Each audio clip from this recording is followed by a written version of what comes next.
കഴിഞ്ഞ ദിവസങ്ങളിലൊക്കെ നമുക്ക് വളരെ സന്തോഷകരമായ ദിവസമായിരുന്നല്ലോ. പാസ്റ്റർ പറഞ്ഞതുപോലെ നമ്മുടെ സഭയിലെ 4 കുഞ്ഞുങ്ങൾ സ്നാനപ്പെട്ട് സഭയോട് ചേർന്നു. അവർ പുതിയ ഒരു ജീവിതത്തിലേക്ക് പ്രവേശിച്ചിരിക്കുക അല്ലേ. കഴിഞ്ഞ ആഴ്ചകളിൽ നമ്മൾ ചിന്തിക്കുകയുണ്ടായി, ബാലൻ തൻ്റെ നടപ്പിനെ നിർമ്മലമാക്കുന്നത് എങ്ങനെയാകുന്നു? തൻ്റെ വചനപ്രകാരം അതിനെ സൂക്ഷിക്കുന്നതിനാൽ തന്നെ എന്ന് പഠിക്കുകയുണ്ടായി അല്ലേ. അപ്പോൾ വചനം പ്രകാരം സൂക്ഷിക്കണമെങ്കിൽ വചനം നമ്മൾ അറിയണം, വചനം നമ്മൾ ഹൃദയസ്ഥമാക്കണം, ധ്യാനിക്കണം, ആ വചനപ്രകാരം നമ്മൾ ജീവിക്കണം അല്ലേ. അങ്ങനെ ജീവിക്കുമ്പോൾ വചനപ്രകാരം ജീവിക്കണമെങ്കിൽ നമുക്ക് ദൈവത്തിൻ്റെ ആത്മാവിൻ്റെ, പരിശുദ്ധാത്മാവിൻ്റെ ശക്തി നമുക്ക് ലഭിക്കണം. അതിനുള്ള ഒരു മാർഗമാണ് യേശുക്രിസ്തുവിനെ രക്ഷിതാവായി നാം സ്വീകരിച്ച് യേശുക്രിസ്തുവിൻ്റെ നാമത്തിൽ സ്നാനപ്പെടുമ്പോൾ നമുക്ക് ദൈവത്തിൻ്റെ ആത്മാവ് നമുക്ക് എന്ന ദാനം നമുക്ക് ലഭിക്കും. അതിനുവേണ്ടി എന്ത് ചെയ്തു?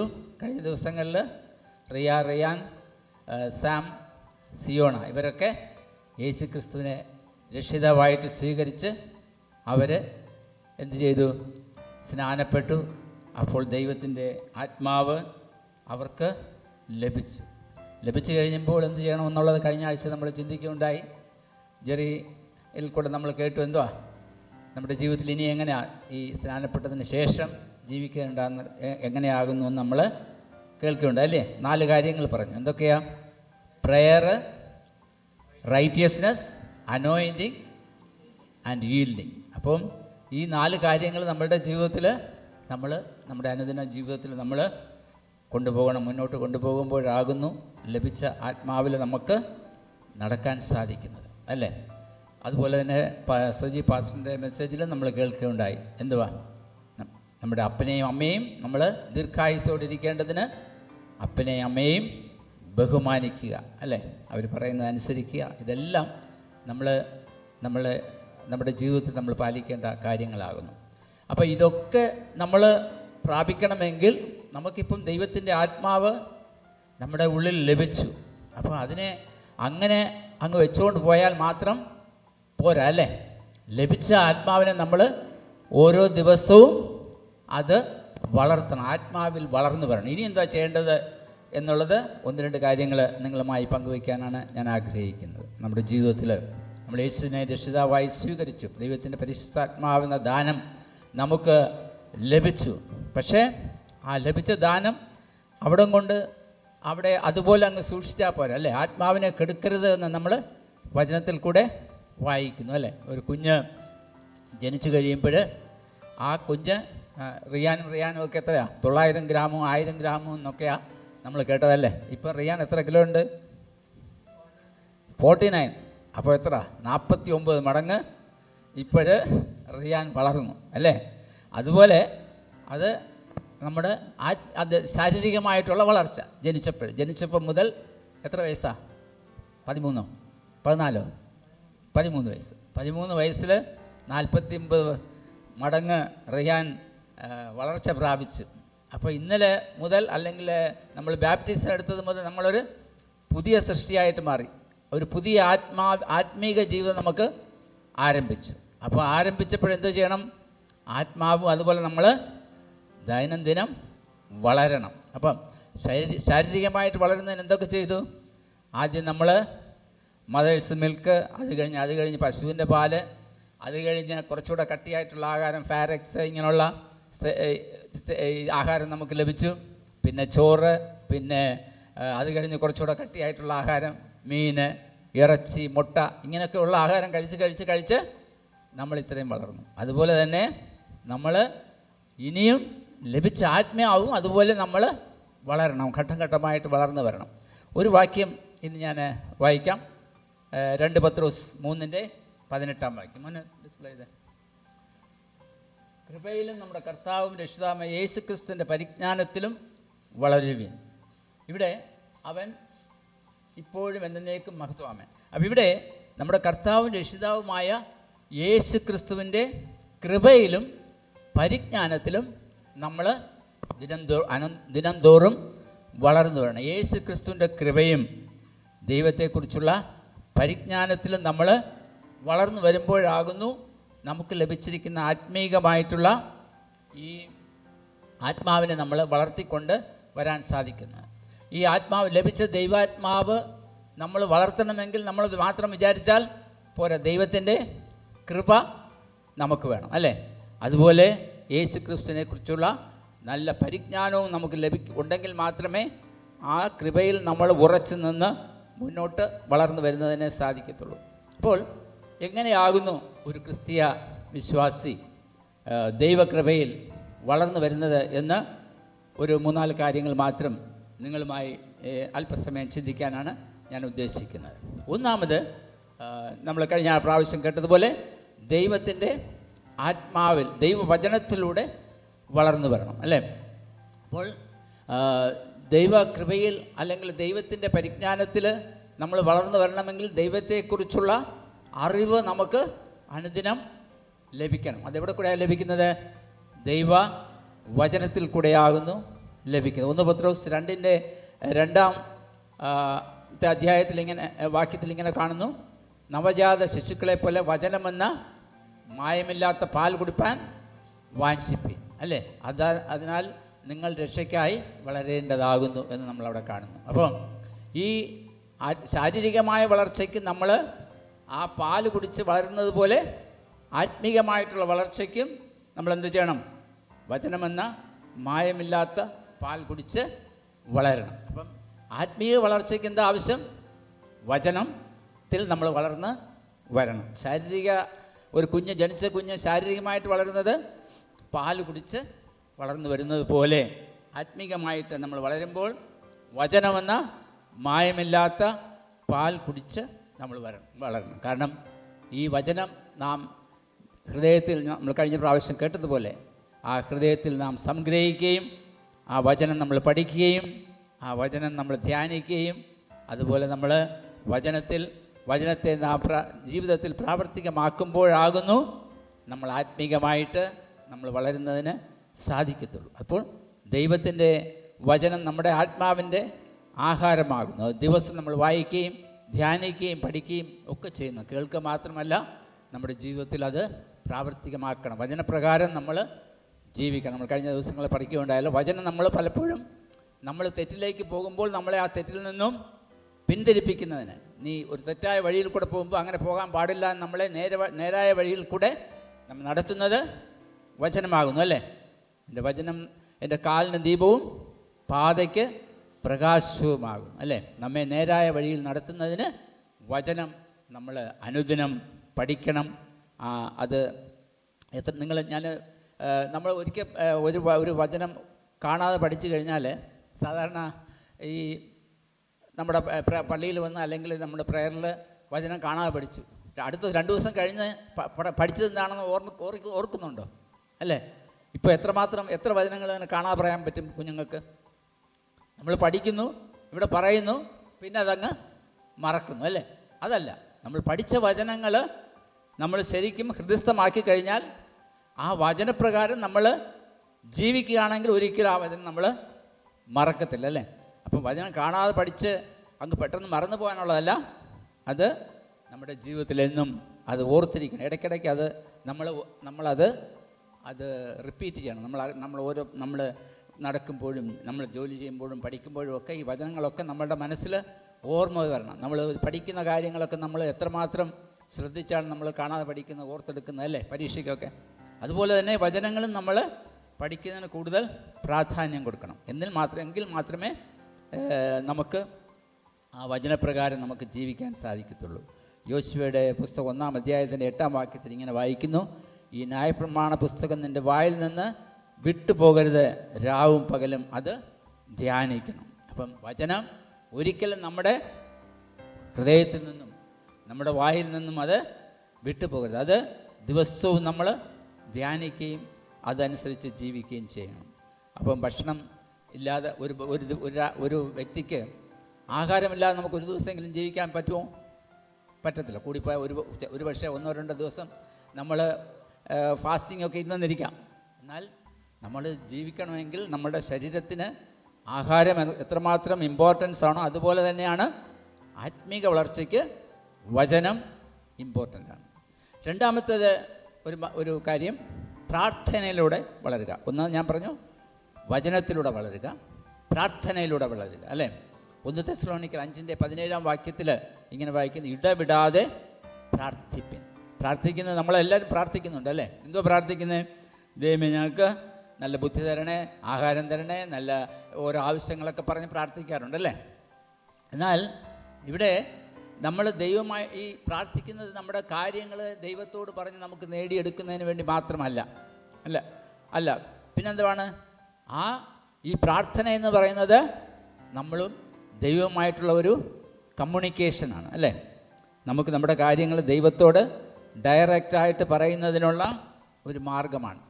നമ്മൾ ഈ ദൈവത്തിൻ്റെ മക്കളാണെങ്കിൽ നമ്മളൊരു കുഞ്ഞുങ്ങൾ നമ്മുടെ പാരൻസിൻ്റെ അടുത്ത് എങ്ങനെ പറയുന്നോ അതുപോലെയാണ് നമ്മൾ ആത്മാവിൽ ദൈവത്തിൻ്റെ മക്കളാണ്. അല്ലേ? ദൈവത്തിൻ്റെ മക്കളാണെങ്കിൽ നമുക്ക് ദൈവവുമായിട്ട് ഡയറക്റ്റ് സംസാരിക്കാനുള്ള അവകാശമുണ്ട്. അല്ലേ? നമുക്കതിനുള്ള അതിനെ ആർക്കും നമ്മെ തടസ്സപ്പെടുത്താൻ സാധിക്കത്തില്ല. അത് എങ്ങനെയാണ് ദൈവമായിട്ട് നമ്മൾ സംസാരിക്കുന്നത്? പ്രാർത്ഥനയിൽ കൂടെ. അതുകൊണ്ട് ഇടവിടാതെ പ്രാർത്ഥിക്കുക. നമ്മുടെ എല്ലാ കാര്യങ്ങളും ദൈവസന്നിധിയിൽ അർപ്പിച്ച് നമ്മൾ നമ്മുടെ ജീവിതം ആരംഭിക്കുമെങ്കിൽ തീർച്ചയായിട്ടും അത് നമ്മുടെ ജീവിതത്തിൽ ഒരു നമ്മുടെ ആത്മീകമായ വളർച്ചയ്ക്ക് ഏറ്റവും പ്രധാനമായിരിക്കും. കഴിഞ്ഞ ദിവസം കിങ്സ്ലി പാസ്റ്ററും പറയുന്നുണ്ട്, അല്ലേ? നിങ്ങൾ എന്ത് ആരംഭിച്ചാലും ദൈവത്തോട് ചോദിച്ച് ആരംഭിക്കണം. അപ്പം ദൈവത്തോട് ചോദിക്കുന്നത് എങ്ങനെയാണ്? ദൈവമായിട്ട് നമ്മൾ കമ്മ്യൂണിക്കേറ്റ് ചെയ്യണം പ്രാർത്ഥനയിൽ കൂടെ. അങ്ങനെ ആരംഭിക്കുമ്പോൾ തീർച്ചയായിട്ടും ക്രൂശീകരണത്തിന് മുമ്പ് യേശുക്രിസ്തു ഗത്സമന തോട്ടത്തിൽ പോയി തനിയെ ദൈവത്തോട് തൻ്റെ പിതാവുമായിട്ട് പ്രാർത്ഥിക്കുന്നതായിട്ട് നമുക്ക് കാണാൻ സാധിക്കും. ഏത് നമ്മുടെ ജീവിതത്തിലെ പ്രതികൂലങ്ങളുടെയും ഏത് ആവശ്യങ്ങളുടെയും നടുവിൽ ദൈവമായിട്ട് നാം പ്രാർത്ഥനയോടുകൂടി നാം ജീവിക്കുമെങ്കിൽ തീർച്ചയായിട്ടും ദൈവം നമ്മളെ പോകേണ്ടുന്ന വഴി നമുക്ക് കാണിച്ചു തരും. നമ്മൾ ഒരിക്കലും തെറ്റായ മാർഗത്തിലൂടെ പോകത്തില്ല. മാത്രവുമല്ല, നമ്മൾ ലഭിച്ചിരിക്കുന്ന ആത്മാവിനെ നാം അനുദിനം വളർത്തി അതനുസരിച്ച് മുന്നോട്ട് പോകുന്നതിന്, ആത്മീയ വളർച്ച പ്രാപിക്കുന്നതിന് ഒരു വ്യക്തിയുടെ ജീവിതത്തിൽ പ്രാർത്ഥന ഏറ്റവും ആവശ്യമാണ്. മൂന്നാമത്, പരിശുദ്ധാത്മാവിനാൽ നയിക്കപ്പെടണം. ഒന്ന് ഞാൻ പറഞ്ഞു, എന്തുവാ?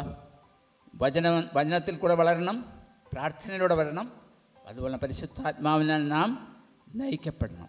ഗലാത്യർ 5:16 ഇങ്ങനെ വായിക്കുന്നു, ആത്മാവിനാൽ നടക്കുവിൻ എന്നവിടെ പഠിപ്പിക്കുന്നു.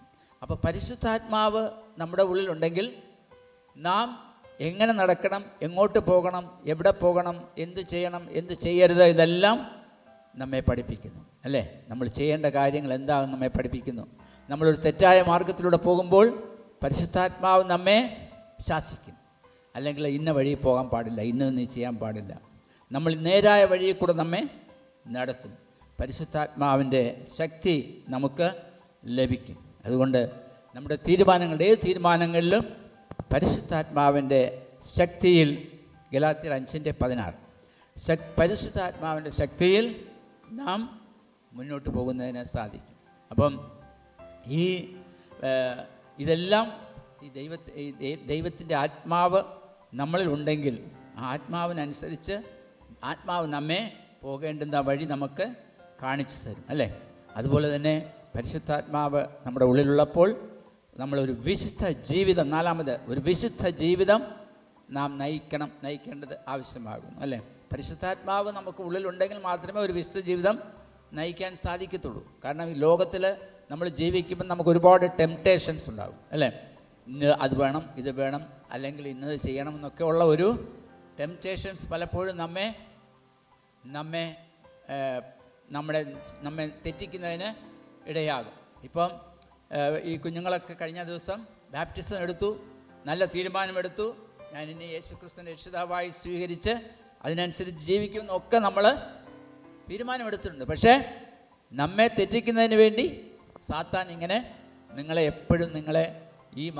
നിങ്ങളെ നേരായ മാർഗത്തിൽ നിന്നും നിങ്ങളെ മാറ്റുന്നതിന്, അല്ലെങ്കിൽ നിങ്ങളെ പിന്തിരിപ്പിക്കുന്നതിന് ശ്രമിച്ചുകൊണ്ടിരിക്കും. പക്ഷേ നമ്മൾ ആ വിശുദ്ധ ജീവിതത്തിൽ നാം മുന്നോട്ട് പോകുന്നുവെങ്കിൽ തീർച്ചയായിട്ടും ആ കർത്താവിൻ്റെ നടത്തിപ്പ് നമുക്കുണ്ടാകും. 1 പത്രോസ് 1:15-16 ഫസ്റ്റ് പീറ്റർ ചാപ്റ്റർ 1:15-16 അവിടെ പറയുന്നു, ഞാൻ വിശുദ്ധനായതുപോലെ നിങ്ങളും വിശുദ്ധരായിരിപ്പിൻ, അല്ലേ? ദൈവം വിശുദ്ധനായതുകൊണ്ട് നമ്മളും വിശുദ്ധരാകണം. എന്നാൽ മാത്രമേ ദൈവത്തിൻ്റെ സന്നിധിയിൽ അല്ലെങ്കിൽ ദൈവത്തിൻ്റെ മക്കളായിട്ട് നമുക്ക് നിലനിൽക്കാൻ സാധിക്കത്തുള്ളൂ, ആത്മീയമായി വളർച്ച പ്രാപിക്കുന്നതിന് സാധിക്കത്തുള്ളൂ. അങ്ങനെ ആത്മീയമായി വളർച്ച പ്രാപിക്കണമെങ്കിൽ നമ്മളുടെ ജീവിതത്തിൽ അല്ലെ വിശുദ്ധ ജീവിതം നയിക്കണമെങ്കിൽ എന്ത് ചെയ്യണം? നമ്മളുടെ ജീവിതത്തിലുള്ള സകല തെറ്റായ ആ പാപത്തിൻ്റെ വഴികളെല്ലാം നമ്മൾ മാറ്റണം, അല്ലേ? നാം പിന്തിരിഞ്ഞ് ജീവിച്ചാലേ മാത്രമേ സാധിക്കത്തുള്ളൂ. ഈ ലൗകിക സുഖങ്ങൾ അല്ലെങ്കിൽ ജഡിക മോഹങ്ങളെല്ലാം നമ്മൾ അതിജീവിച്ച് മുന്നോട്ട് പോകുമ്പോൾ മാത്രമേ നമുക്കൊരു വിശുദ്ധ ജീവിതം നയിക്കുന്നതിന് സാധിക്കത്തുള്ളൂ. എന്താ ജഡത്തിൻ്റെ ഫലങ്ങൾ എന്നുള്ളത് നമുക്കറിയാമല്ലോ. എഫേസ്യർ 5:19 മുതൽ 21 വരെയുള്ള ഭാഗങ്ങൾ അവിടെ വായിക്കുമ്പോൾ അവിടെ ഒരുപാട് ചെയ്യരുതാത്ത കാര്യങ്ങൾ അവിടെ പറയുന്നുണ്ടല്ലേ. എന്തുവാ? പാപം ചെയ്യാൻ പാടില്ല, കള്ളം, എന്തുവാ, ദുർനടപ്പ്, അശുദ്ധി, വിഗ്രഹാരാധന, അങ്ങനെ ഒരുപാട് ഒരു 10-15 കാര്യങ്ങൾ അവിടെ രേഖപ്പെടുത്തിയിട്ടുണ്ട്. അത് ജഡത്തിൻ്റെ മോഹങ്ങൾ. ആ ജഡത്തിൻ്റെ മോഹങ്ങൾ ഉപേക്ഷിച്ചാൽ മാത്രമേ ഒരു വിശുദ്ധ ജീവിതം നമുക്ക് നയിക്കാൻ സാധിക്കത്തുള്ളൂ. പാപത്തിൽ നിന്നും ഒഴിഞ്ഞു നിൽക്കുക, കള്ളം, അസൂയ, കോപം, അഹങ്കാരം, മറ്റുള്ളവരോട് ക്ഷമിക്കാതിരിക്കുക, ഇതെല്ലാം ജഡത്തിൻ്റെ പ്രവൃത്തികളാണ്. അതൊക്കെ ഉപേക്ഷിച്ചാൽ മാത്രമേ നമുക്ക് ഒരു വിശുദ്ധ ജീവിതം നയിക്കുന്നതിന് സാധിക്കത്തുള്ളൂ. വിശുദ്ധ ജീവിതം നയിച്ചാൽ, അങ്ങനെ ഉപേക്ഷിച്ചാൽ മാത്രം പോരാ, പിന്നെന്ത് ചെയ്യണം? ആത്മാവിൻ്റെ ഫലങ്ങൾ നമ്മുടെ ജീവിതത്തിൽ പ്രകടമാക്കണം. വിശുദ്ധ ജീവിതം നയിച്ച ഒരു വ്യക്തിയെ എങ്ങനെയാണ് നമുക്ക് കാണാൻ മനസ്സിലാകുന്നത്? നമ്മുടെ ജീവിതം ഒരു വിശുദ്ധ ജീവിതമാണോ അതോ ഒരു ലൗകിക ജീവിതമാണോ എന്ന് ആളിനെ കണ്ടാൽ മനസ്സിലാക്കാൻ സാധിക്കും. എന്തുവാ ആത്മാവിൻ്റെ ഫലങ്ങൾ? നിങ്ങൾക്ക് എല്ലാവർക്കും അറിയാം. എന്തുവാ? Galatians chapter 5:22-23. എന്തൊക്കെ ആത്മാവിൻ്റെ ഫലങ്ങൾ? സ്നേഹം, സന്തോഷം, സമാധാനം, ദീർഘക്ഷമ, ദയ, പരോപകാരം, വിശ്വസ്തത, സൗമ്യത, ഇന്ദ്രിയം. What are the fruits of spirit? നമ്മൾ പറയാം. ആരാ പറഞ്ഞു? ഒരാൾ പറഞ്ഞു. Fruits of spirit. Love, joy, peace, patience, kindness, goodness, faithfulness, and gentleness. And how many? 9, അല്ലേ? 9 ഉണ്ട് അല്ലേ ലക്ഷണങ്ങൾ. അപ്പം ഇത് എല്ലാം നമ്മുടെ ജീവിതത്തിൽ പ്രാവർത്തികമാക്കിയാൽ മാത്രമേ നമ്മൾ ആത്മാവിൽ ജീവിക്കുന്നുവെന്ന് പറയാൻ സാധിക്കത്തുള്ളൂ. അപ്പം ആത്മാവിൽ ജീവിക്കണമെങ്കിൽ ആത്മാവിൻ്റെ ഫലങ്ങൾ നമ്മുടെ ജീവിതത്തിൽ പ്രകടമാകണം. എന്നാൽ മാത്രമേ നമ്മുടെ ജീവിതത്തിൽ മറ്റുള്ളവർക്ക് അത് മനസ്സിലാകണം. എന്നാൽ മാത്രമേ നമ്മൾ ആത്മാവിൽ ജീവിക്കുമ്പോൾ കൂടുതൽ ആളുകൾ, നമ്മൾ കേട്ടതുപോലെ, കൂടുതൽ ആളുകളെ നമുക്ക് ദൈവത്തിങ്കിലേക്ക് കൊണ്ടുവരുന്നതിന് സാധിക്കത്തുള്ളൂ, അല്ലേ? അതുകൊണ്ട് ഓരോ ദിവസവും ആത്മാവിൽ വളർന്നു വരുന്നതിന് നമുക്ക് സാധിക്കണം. ലഭിച്ച കൃപ, അതാണ് ഇന്നത്തെ വാക്യത്തിൽ നമ്മൾ വായിച്ചതുപോലെ കർത്താവായ യേശു ക്രിസ്തുവിൻ്റെ കൃപയിലും പരിജ്ഞാനത്തിലും നമ്മൾ വളർന്നു വരണം. അതെങ്ങനെ? ദൈവവചനത്തിലൂടെ, പ്രാർത്ഥനയിലൂടെ, പരിശുദ്ധാത്മാവിനാൽ നയിക്കപ്പെടണം. വിശുദ്ധ ജീവിതം നയിക്കണം. നമ്മൾ വിട്ടുകളയേണ്ടതൊക്കെ വിട്ടുകളയണം. അത് കഴിഞ്ഞ് ദൈവത്തിൻ്റെ ആത്മാവിൻ്റെ ഫലങ്ങളെ പുറപ്പെടുവിച്ച് നമ്മൾ മുന്നോട്ട് പോകണം. അങ്ങനെ പോകുമ്പോൾ തീർച്ചയായിട്ടും ദൈവം അനുദിനം ദൈവത്തിൻ്റെ കൃപയിലും ആത്മാവിലും വളർന്നു വരുന്നതിനെ നമുക്ക് സാധിക്കും. അപ്പം അതിനായിട്ട് ദൈവകരങ്ങൾ നമ്മെ തന്നെ സമർപ്പിച്ചു കൊടുക്കാം. ഒരു വാക്യം കൂടെ വായിക്കാം. ഫിലിപ്പീൻസ് 1:6 ഇങ്ങനെ വായിക്കുന്നു: നിങ്ങളിൽ നല്ല പ്രവൃത്തി ആരംഭിച്ചവൻ അതിനെ യേശു ക്രിസ്തുവിൻ്റെ നാൾ വരെ തികയ്ക്കുമെന്ന് ഞാൻ ഉറപ്പായി വിശ്വസിക്കുന്നു. അപ്പം ഒരു നല്ല പ്രവൃത്തി ദൈവത്തിൻ്റെ നാമത്തിൽ യേശു ക്രിസ്തുവിൻ്റെ നാമത്തിൽ നമ്മൾ ആരംഭിച്ചു, അല്ലേ? യേശു ക്രിസ്തുവിൻ്റെ നാമത്തിൽ യേശു ക്രിസ്തുവിനെ രക്ഷിതാവായി സ്വീകരിച്ച് ഒരു പുതിയ ജീവിതം നമ്മൾ ആരംഭിച്ചു, അല്ലേ? അങ്ങനെയെങ്കിൽ അത് എന്തു ചെയ്യണം? നമ്മുടെ ജീവിത അവസാനം വരെ നമ്മുടെ ജീവിതത്തിൽ അത് നമ്മൾ പ്രാവർത്തികമാക്കുമെന്നുള്ള ഉറപ്പായ തീരുമാനത്തോടു കൂടി നമ്മളെ കടന്നു പോകണം. അതുകൊണ്ട് അനുദിന ആത്മാവിൽ വളർന്നു വരുന്നതിന് ദൈവം നമ്മെ ഓരോരുത്തരെയും സഹായിക്കട്ടെ എന്ന് പ്രാർത്ഥിക്കുന്നു. ഒരു പാട്ടിൻ്റെ 2 വരികളോടെ പാടി ഞാൻ വാക്കുകൾ അവസാനിപ്പിക്കാം. ആത്മാവിൻ ശക്തിയോടെ ജീവിപ്പാൻ ആത്മാ നൽവരങ്ങൾ നിത്യവും പ്രകാശിപ്പാൻ ആത്മാവിൻ ശക്തിയോടെ ജീവിപ്പാൻ ആത്മാ നൽവരങ്ങൾ നിത്യവും പ്രകാശിപ്പാൻ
പ്രത്യാശയോടെ ജീവിക്കുന്നത്, അനുദിനം ആത്മാവിൽ വളർന്നു വരുന്നതിന് നമ്മെ തന്നെ ദൈവകരങ്ങളിൽ സമർപ്പിച്ചു കൊടുക്കാം. നമുക്ക് ലഭിച്ചിരിക്കുന്ന ദൈവത്തിൻ്റെ ആത്മാവ് നമ്മൾ ദിനംതോറും വളർത്തി നമ്മെ തന്നെ ആത്മാവിൻ്റെ പ്രവൃത്തിക്കനുസരിച്ച് ഹിതത്തിനനുസരിച്ച് ജീവിക്കുന്നതിന് നമുക്ക് ഏവർക്കും ഇടയാക്കട്ടെ എന്ന്, അത് നമ്മുടെ ജീവിതകാലം മുഴുവനും അനുദിനം ആത്മീക വളർച്ച പ്രാപിച്ച് മുന്നോട്ട് പോകുന്നതിന് ദൈവത്തിൻ്റെ പരിശുദ്ധാത്മാവ് മൂലം നമുക്ക് ഓരോരുത്തർക്കും ഇടയാക്കട്ടെ എന്ന് പ്രാർത്ഥിച്ചുകൊണ്ട് ഞാൻ എൻ്റെ വാക്കുകളെ ചുരുക്കുന്നു. ദൈവം നിങ്ങളെവരെയും ധാരാളമായി അനുഗ്രഹിക്കും.